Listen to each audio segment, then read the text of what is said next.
중장년층에 들어서게 되면 근육이 감소하게 되거든요. 근육이 감소하는 것을 예방하기 위해서 충분한 단백질 섭취가 반드시 필요하고요. 이제 근육만 생각할 수 있는데 근육뿐만 아니라 뼈도 있잖아요. 단백질도 뼈를 구성하는 중요한 요소거든요. 30대 이후부터는 매년 한 1kg씩 근육이 감소된다라고 하고 있거든요. 근육이 얼마나 중요하냐면요. 경제적 가치로 환산을 하면 한 1,600만 원 정도의 가치가 있다고 하네요. 그만큼 중요합니다. 단백질을 잘 챙겨 드신다면 경제적인 효과도 기대할 수 있다고 보시면 되겠죠. 뉴스나 인터뷰를 보니까요, 젊은 사람들한테 신장 투석하는 환자가 좀 많이 늘고 있대요. 대부분 그런 경우는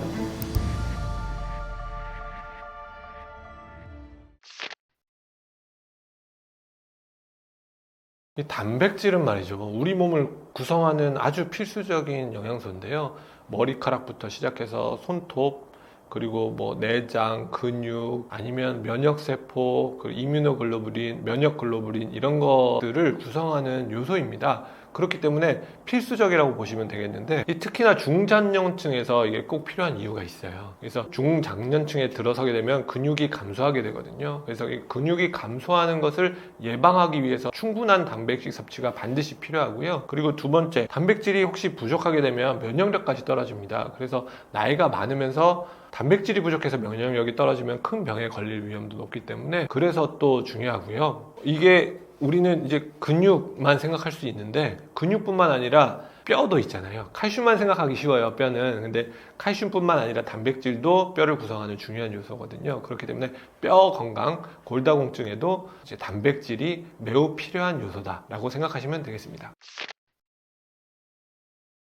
이게 조금 복잡한데, 뭐 일반 성인은 뭐 0.kg당 0. 몇이다, 운동을 하면 몇이다, 노인은 몇이다, 이렇게 좀 구분해서 설명을 하는 경우가 많거든요. 하지만 우리는 운동선수가 아니잖아요. 그렇기 때문에 이렇게 한 번에 단순하게 계산할 수 있어요. 그 체중당 한 1.2g 정도를 하루에 섭취를 하면 그게 적당할 것 같습니다. 그거보다 조금 더 드시겠다고 이제 노력하시면 되는데요. 예를 들어 60kg의 사람이라면 삶은 계란으로 한 5개, 6개 그 이상 정도 섭취를 하는 거고요. 이걸 닭가슴살로 좀 계산해 보면 한 250g, 양으로 따지면 손가락을 제외한 손바닥 면적을 드시면 된다고 생각하시면 되거든요. 그렇게 계산하면 아주 쉽게 계산을 할 수가 있습니다. 이건 번외인데요. 이게 이제 권장하는 단백질 양이지만 단백질은 여러 가지 식품에 다양하게 숨어 있거든요. 그래서 내가 계란 6개를 못 먹었네? 나 단백질 오늘 섭취가 부족한 거 아니야? 라고 하지만 아까 말씀드린 견과류에도 있고요, 채소에도 들어있고요, 그리고 심지어 밥에도 단백질이 들어있습니다. 그렇기 때문에 꼭 6개를 먹어야 내가 충분하다가 아니라 단백질의 양이 그 정도다 이해하시면 되는 거고요. 그거에 좀 못 미치게 먹었어도 다른 식사에 단백질 충분히 들어있을 것이다, 이렇게 생각하시면 좋을 것 같습니다. 제가 늘 주장하는 것이지만 뭐든지 골고루 드시는 거를 추천을 해서 이거 하나가 제일 좋아요 라고 말씀드리긴 매우 어렵지만 굳이 꼽자면 계란과 닭가슴살 정도가 되겠습니다. 계란하고 닭가슴살은요, 단백질이라고 하면 아미노산으로 구성이 되어 있는데 아미노산은 대단히 다양하거든요. 다양한 아미노산들이 모두 들어있는 게 계란하고 닭가슴살, 소고기 이 정도 되겠는데, 소고기는 지방 함량이 높아서 최고의 단백질이라고 말씀드리기는 어렵고요. 닭가슴살하고 계란은 지방 함량도 적고 단백질 양은 풍부하고 그리고 소화하기도 적당하고 이렇기 때문에 최고의 단백질이라고 할 수 있겠습니다. 그 외로 좀 번외로 몇 가지 말씀드리자면, 연어나 이런 생선류는 오메가3가 풍부해서 단백질로서 좋고요. 그리고 브로콜리 같은 경우는 채소임에도 불구하고 단백질 함량이, 칼로리당 단백질 함량이 매우 높습니다. 그러니까 브로콜리가 단백질이 많아요가 아니라 칼로리로 따지면 칼로리 대비 단백질 함량이 너무 높은 거죠. 그래서 아주 좋은 단백질 공급원이라고 보실 수 있겠고요. 그런 것들은 참고해 주시면 좋겠습니다. 이것도 여러 가지 이야기가 있습니다. 단백질을 꼭 나눠서 먹어야 된다, 많이 먹으면 된다, 뭐 이런 이야기가 있는데요.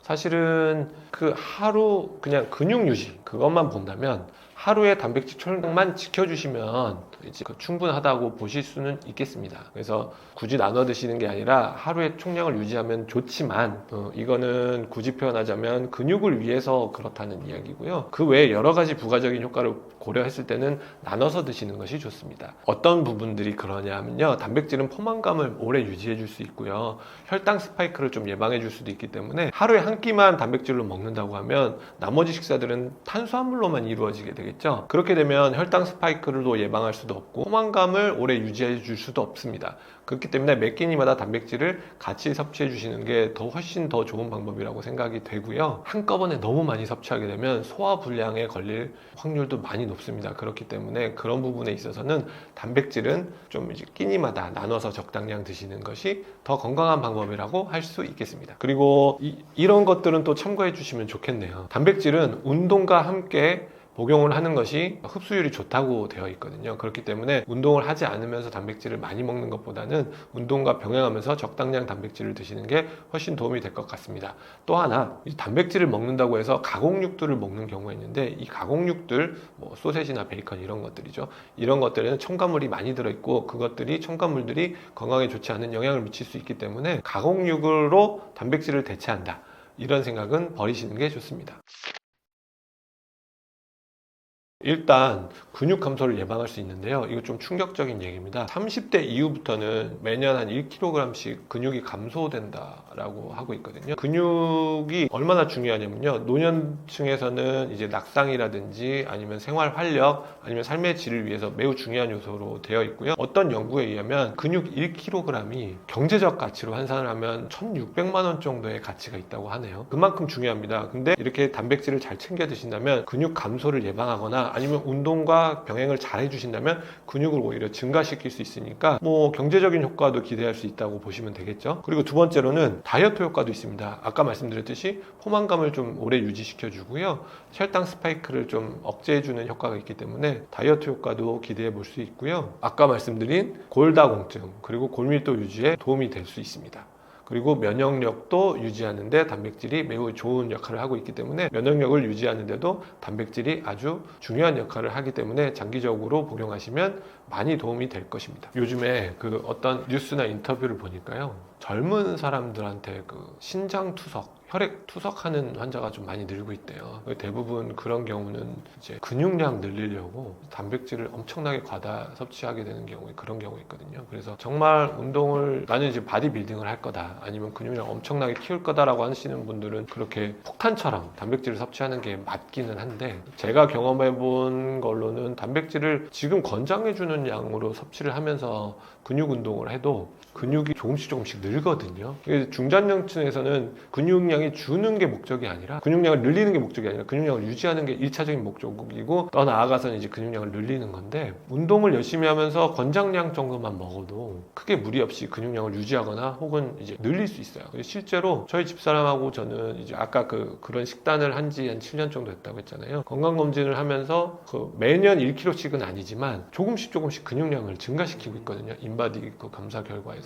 그런 걸로 보면 저희가 지금 단백질 파우더를 먹는 것도 아니고요, 일반 식사에서 단백질을 충분히 섭취하려고 노력하고 그런 식으로만 하고 있는데도 불구하고 근육량이 조금씩 늘고 있습니다. 그렇다고 하면 그냥 일반인들 수준에서는 단백질 쉐이크 이런 것들은 굳이 필요하지 않지 않을까, 이런 생각을 합니다. 정말 이 다이어트 그리고 뭐 건강 관리를 위한 혈당 조절, 뭐 아니면은 체중 감량, 이런 거는 정말 지리한 싸움이거든요. 근데 현대인들은 그걸 견디지를 못해요. 그래서 보통 뭐 4주 다이어트, 4주 프로그램, 그리고 뭐 3개월에 몇 킬로 빠지면, 그리고 심지어 아직도 그 현수막 같은데 살 안 빠지면 환불 이런 거 써 있는 거 가끔 보거든요. 그래서 좀 조급함을 버리셨으면 좋겠어요. 그리고 작은 변화에 되게 행복을 느끼셨으면 좋겠거든요. 소확행이라고. 이게 무슨 얘기냐면, 좀 비만하거나 좀 처져 있는 분들은 걷기만 해도 삶의 활력이 되게 올라간다고 표현을 해요. 운동을 한 번도 해보지 않았기 때문에. 근데 그거를 가치를 두지 않는 사람들이 되게 많아요. 살이 안 빠졌어요, 저 운동해서 뭔가 건강해진 것 같은데 살이 안 빠졌어요, 이런 얘기 하시는 분들이 많거든요.